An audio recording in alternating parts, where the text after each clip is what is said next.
और लोगों के यहाँ चाहे जो होता हो, तुलसी महतो अपनी लड़की सुभागी को लड़के रामू से जौ भर भी कम प्यार ना करते थे।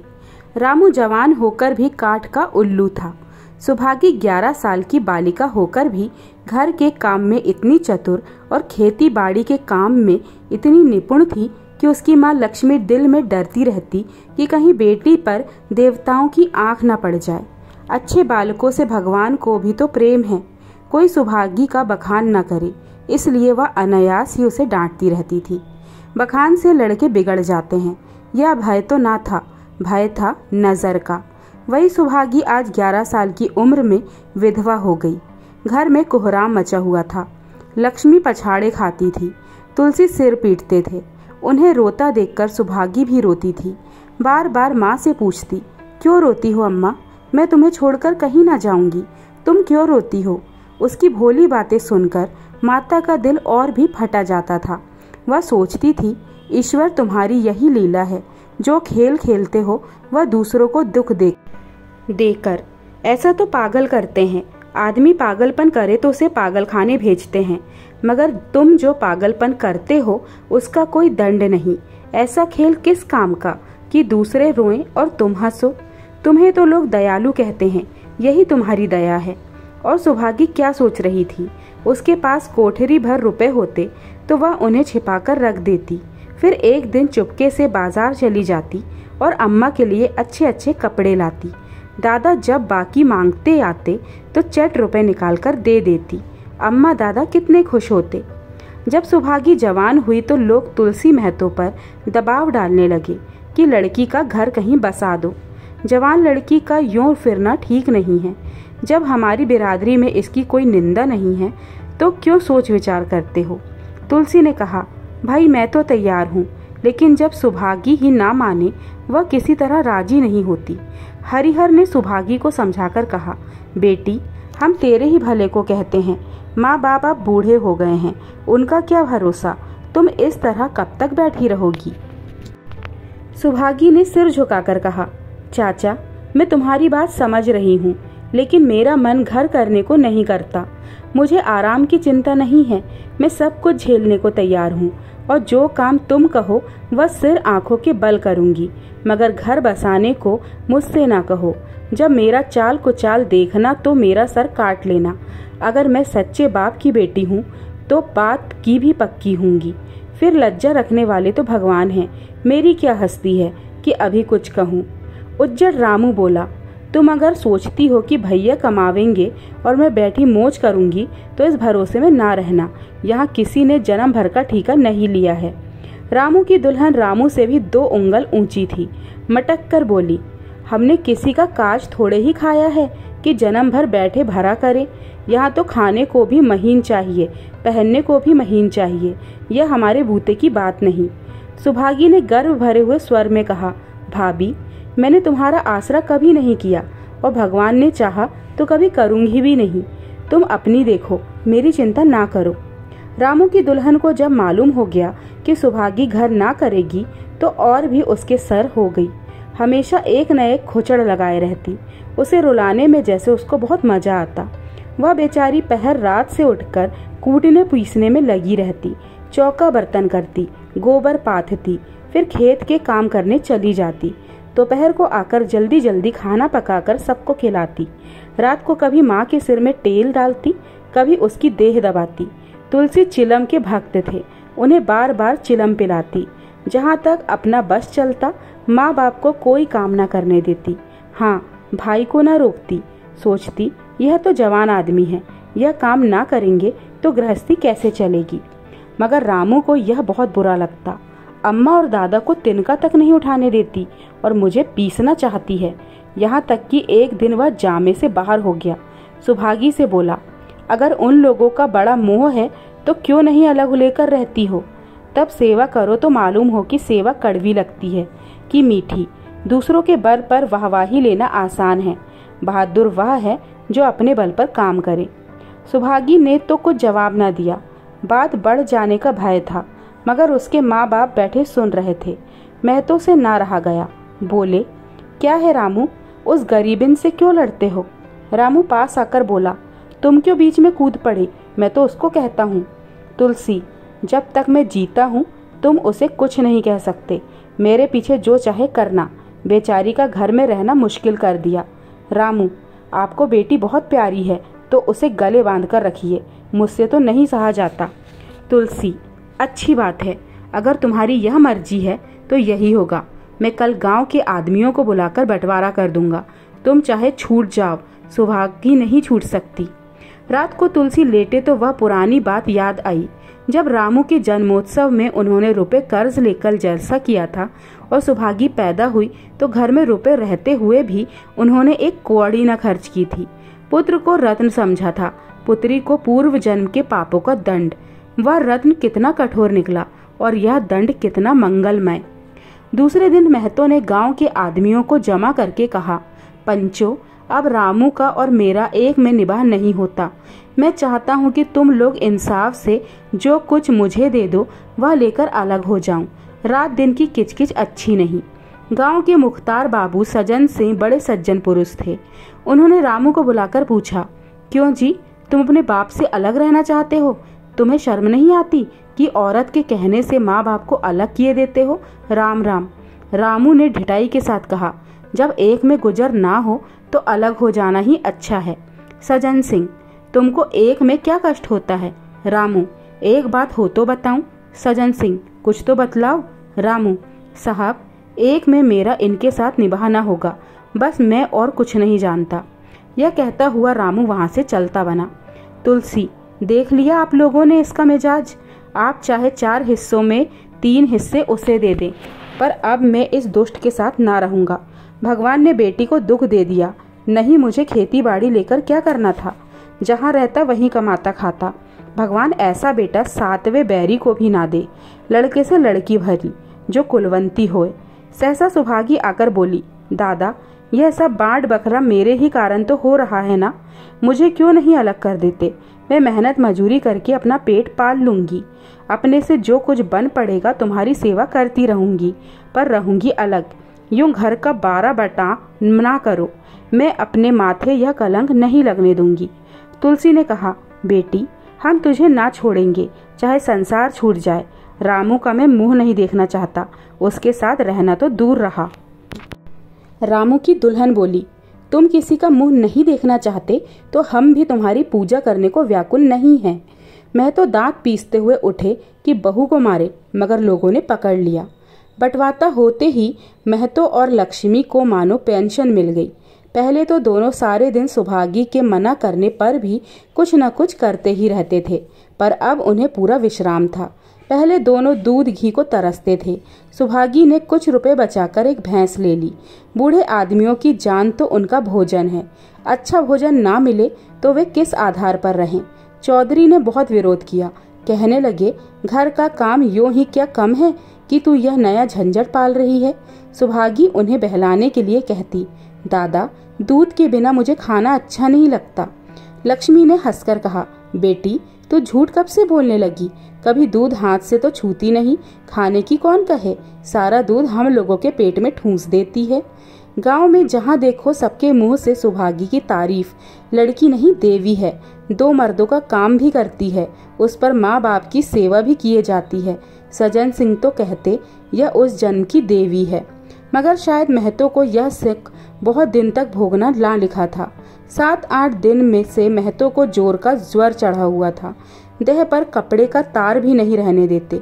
लक्ष्मी पास बैठी रो रही थी। सुभागी पानी लिए खड़ी थी। अभी एक क्षण पहले महतो ने पानी मांगा था, पर जब तक वह पानी लावे उनका जी डूब गया और हाथ पांव ठंडे हो गए। सुभागी उनकी यह दशा देखते ही रामू के घर गई और बोली, भैया चलो देखो, आज दादा ना जाने कैसे हुए जाते हैं, 7 दिन से ज्वर नहीं उतरा। रामू ने चारपाई पर लेटे लेटे कहा, तो क्या मैं डॉक्टर हकीम हूँ कि देखने चलूं? जब तक अच्छे थे तब तक तो तुम उनके गले का हार बनी हुई थी, अब जब मरने लगे तो मुझे बुलाने आई हो। उसी वक्त उसकी दुल्हन अंदर से निकल आई और सुभागी से पूछा, दादा को क्या हुआ है दीदी? सुभागी के पहले रामू बोल उठा, हुआ क्या है, अभी कोई मरे थोड़े ही जाते हैं। सुभागी ने फिर उससे कुछ न कहा, सीधे सजन सिंह के पास गई। उसके जाने के बाद रामू हंसकर स्त्री से बोला, त्रिया चरित्र इसी को कहते हैं। स्त्री, इसमें त्रिया चरित्र की कौन सी बात है? चले क्यों नहीं जाते? रामू, मैं नहीं जाने का। जैसे उसे लेकर अलग हुए थे वैसे उसे लेकर रहें। मर भी जाएं तो ना जाऊं। स्त्री, मर जाएंगे तो आग देने तो जाओगे, तब कहाँ भागोगे? रामू, कभी नहीं। सब कुछ उनकी प्यारी सुभागी ही कर लेगी। स्त्री, तुम्हारे रहते वह क्यों करने लगी? रामू, जैसे मेरे रहते उसे लेकर अलग हुए और कैसे? स्त्री, नहीं जी, ये अच्छी बात नहीं है। चलो देख आवे। कुछ भी हो बाप ही तो है, फिर गांव में कौन मुंह दिखाओगे? रामू, चुप रहो, मुझे उपदेश मत दो। उधर बाबू साहब ने जो ही महतो की हालत सुनी तुरंत सुभागी के साथ भागे चले आए। यहाँ पहुंचे तो महतो की दशा और खराब हो चुकी थी। नाड़ी देखी तो बहुत धीमी थी। समझ गए कि जिंदगी के दिन पूरे हो गए, मौत का आतंक छाया हुआ है। सजल नेत्र होकर बोले, महतो भाई कैसा जी है? महतो जैसे नींद से जागकर बोले, बहुत अच्छा है भैया, अब तो चलने की बेला है। सुभागी के पिता अब तुम ही हो, उसे तुम ही को सौंपे जाता हूँ। सज्जन सिंह ने रोते हुए कहा, भैया महतो घबराओ मत, भगवान ने चाहा तो तुम अच्छे हो जाओगे। सुभागी को तो मैंने हमेशा अपनी बेटी समझा है और जब तक जीऊंगा ऐसा ही समझता रहूंगा। तुम निश्चिंत रहो, मेरे रहते सुभागी या लक्ष्मी को कोई तिरछी आंख से ना देख सकेगा। और कुछ इच्छा हो तो वह भी कह दो। महतो ने विनीत नेत्रों से देखकर कहा, और कुछ नहीं कहूंगा भैया, भगवान तुम्हें सदा सुखी रखे। सज्जन सिंह, रामू को बुलाकर लाता हूँ, उससे जो भूल चूक हो क्षमा कर दो। महतो, नहीं भैया, उस पापी हत्यारे का मुंह मैं नहीं देखना चाहता। इसके बाद गोदान की तैयारी होने लगी। रामू को गांव भर ने समझाया पर वह अंत्येष्टि करने पर राजी न हुआ। कहा, जिस पिता ने मरते समय मेरा मुंह देखना स्वीकार न किया वह मेरा न पिता है न मैं उसका पुत्र हूँ। लक्ष्मी ने दाह क्रिया की। इन थोड़े से दिनों में सुभागी ने ना जाने कैसे रुपए जमा कर लिए थे कि जब तेरही का सामान आने लगा तो गांव वालों की आंखें खुल गई। बर्तन, कपड़े, घी, शक्कर सभी सामान इफरात से जमा हो गए। रामू देख देख जलता था और सुभागी उसे जलाने के लिए सबको यह सामान दिखाती थी। लक्ष्मी ने कहा, बेटी घर देखकर खर्च करो, अब कोई कमाने वाला नहीं बैठा है, आप ही कुआं खोदना है और पानी पीना है। सुभागी बोली, बाबूजी का काम तो धूमधाम से ही होगा अम्मा, चाहे घर रहे या जाए। बाबूजी फिर थोड़ी आवेंगे। मैं भैया को दिखा देना चाहती हूँ कि अबला क्या कर सकती है। वह समझते होंगे इन दोनों के किए कुछ ना होगा, उनका यह घमंड तोड़ दूंगी। लक्ष्मी चुप हो गई। तेरही के दिन 8 गांव के ब्राह्मणों का भोज हुआ। चारों तरफ वाहवाही मच गई। पिछले पहर का समय था, लोग भोजन करके चले गए थे। लक्ष्मी थक कर सो गई थी। केवल सुभागी बची हुई चीजें उठा उठा कर रख रही थी कि ठाकुर सज्जन सिंह ने आकर कहा, अब तुम भी आराम करो बेटी, सवेरे यह सब काम कर लेना। सुभागी ने कहा, अभी थकी नहीं हूँ दादा। आपने जोड़ लिया, कुल कितने रुपए उठे? सज्जन सिंह, वह पूछकर क्या करोगी बेटी? कुछ नहीं, यूं ही पूछती थी। कोई 300 रुपए उठे होंगे। सुभागी ने सकुचाते हुए कहा, मैं इन रुपयों की देनदार हूँ, तुमसे तो मैं मांगता नहीं। महतो मेरे मित्र और भाई थे, उनके साथ कुछ मेरा भी तो धर्म है। आपकी यही दया क्या कम है कि मेरे ऊपर इतना विश्वास किया? मुझे कौन 300 देता? सज्जन सिंह सोचने लगे, इस अबला की धर्म बुद्धि का कहीं वार पार नहीं है या नहीं। लक्ष्मी उन स्त्रियों में से थी जिनके लिए पति वियोग जीवन स्रोत का बंद हो जाना है। 50 वर्ष के चिर सहवास के बाद अब यह एकांत जीवन उसके लिए पहाड़ हो गया। उसे अब ज्ञात हुआ कि मेरी बुद्धि, मेरा बल, मेरी सुमति मानो सबसे मैं वंचित हो गई। उसने कितनी बार ईश्वर से विनती की थी, मुझे स्वामी के सामने उठा लेना, मगर उसने यह विनती स्वीकार न की। मौत पर अपना काबू नहीं तो क्या जीवन पर भी काबू नहीं है? वह लक्ष्मी जो गांव में अपनी बुद्धि के लिए मशहूर थी, जो दूसरों को सीख दिया करती थी, अब बौर ही हो गई है। सीधी सी बात करते नहीं बनती। लक्ष्मी का दाना पानी उसी दिन से छूट गया। सुभागी के आग्रह पर चौके में जाती, मगर कौर कंठ के नीचे न उतरता। 50 वर्ष हुए, एक दिन भी ऐसा न हुआ कि पति के बिना खाए खुद खाया हो। अब उस नियम को कैसे तोड़े? आखिर उसे खांसी आने लगी। दुर्बलता ने जल्द ही खाट पर डाल दिया। सुभागी अब क्या करे? ठाकुर साहब के रुपए चुकाने के लिए दिलो जान से काम करने की जरूरत थी। यहाँ माँ बीमार पड़ गई, अगर बाहर जाए तो माँ अकेली रहती है, उसके पास बैठे तो बाहर का काम कौन करे। माँ की दशा देखकर सुभागी समझ गई कि इनका परवाना भी आ पहुंचा है। महतो को भी तो यही ज्वर था। गांव में और किसे फुर्सत थी कि दौड़ धूप करता। सज्जन सिंह दोनों वक्त आते, लक्ष्मी को देखते, दवा पिलाते, सुभागी को समझाते और चले जाते, मगर लक्ष्मी की दशा बिगड़ती जाती थी। यहाँ तक कि 15वें दिन वह भी संसार से सिधार गई। अंतिम समय रामू आया और उसके पैर छूना चाहता था, पर लक्ष्मी ने उसे ऐसी झिड़की दी कि वह उसके समीप ना जा सका। सुभागी को उसने आशीर्वाद दिया, तुम्हारी जैसी बेटी पाकर मैं तर गई। मेरा क्रियाक्रम तुम ही करना। मेरी भगवान से यही अर्जी है कि उस जन्म में भी तुम मेरी कोख पवित्र करो। माता के देहांत के बाद सुभागी के जीवन का केवल एक लक्ष्य रह गया, सज्जन सिंह के रुपए चुकाना। 300 पिता के क्रियाकर्म में लगे थे, लगभग 200 माता के काम में लगे, 500 का ऋण था और उसकी अकेली जान। मगर वह हिम्मत न हारती थी। 3 साल तक सुभागी ने रात को रात और दिन को दिन न समझा। उसकी कार्य शक्ति और पौरुष देखकर लोग दांतों तले उंगली दबाते थे। दिन भर खेती बाड़ी का काम करने के बाद वह रात को 4-4 पसेरी आटा पीस डालती। 30वें दिन 15 लेकर वह सज्जन सिंह के पास पहुंच जाती। इसमें कभी नागा न पड़ता। यह मानव प्रकृति का अटल नियम था। अब चारों ओर से उसकी सगाई के पैगाम आने लगे। सभी उसके लिए मुंह फैलाए हुए थे। जिसके घर सुभागी जाएगी उसके भाग्य फिर जागेंगे।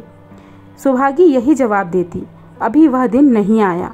जिस दिन सुभागी ने आखिरी किस्त चुकाई उस दिन उसकी खुशी का ठिकाना न था। आज उसके जीवन का कठोर व्रत पूरा हो गया। वह चलने लगी तो सज्जन सिंह ने कहा, बेटी तुमसे मेरी एक प्रार्थना है, कहो या ना कहूँ, मगर वचन दो कि मानोगी।